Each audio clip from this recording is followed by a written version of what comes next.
నిజామాబాద్ లో CCS constable హత్య case నిందితుడు రియాజ్ అంత్యక్రియలు పూర్తయ్యాయి. తెల్లవారుజామున 2 గంటల ప్రాంతంలో పోస్టుమార్టం అయ్యాక మృతదేహాన్ని బంధువులకు అప్పగించారు పోలీసులు.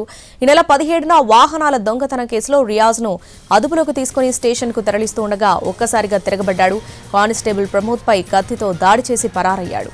తర్వాత 48 గంటల్లో నిందితుడిని సారంగపూర్ వద్ద పట్టుకున్నారు. ఆ సమయంలో కూడా మరో యువకుడిపై కత్తితో దాడి చేశాడు. పెనుకులాటలో గాయాలు కావడంతో జిల్లా ఆసుపత్రికి ట్రీట్మెంట్ కోసం తరలించారు. అక్కడ కూడా తప్పించుకునేందుకు కానిస్టేబుల్ నుంచి వెపన్ లాక్కొని ట్రిగ్గర్ నొక్కే ప్రయత్నం చేశాడు.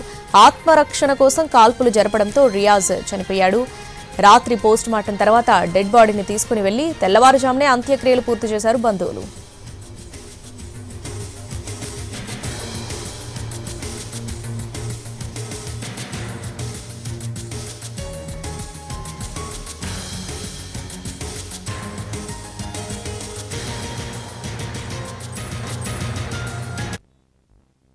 రూమ్ దగ్గర తలుపులు బాలగొట్టే సౌండ్, తర్వాత అద్దం పగిలిన వచ్చేసరికి ఇమీడియట్గా మెడికల్ సిబ్బంది ఇన్ఫార్మ్ చేసి ఆర్ఐ గారు, ఎస్ఐ గారు, ఒక కానిస్టేబుల్ గారు లోపలికి వెళ్ళి ఎందుకు ఆ సౌండ్ వస్తుందో లోపలికి వెళ్తే ఈ రియాజ్ అనే వ్యక్తిని అంత గోల చేస్తున్న వ్యక్తిని తీసుకెళ్లి అతను బెడ్ దగ్గర కూర్చోబెట్టే ప్రయత్నం చేశారు. కూర్చోబెట్టే ప్రయత్నంలో కానిస్టేబుల్ గారి దగ్గర ఉన్న తుపాకీని లాక్కుని ఈ రియాజ్ ట్రిగ్గర్ అత్తడం మొదలుపెట్టాడు. అది పాడేయని ఆర్ఐ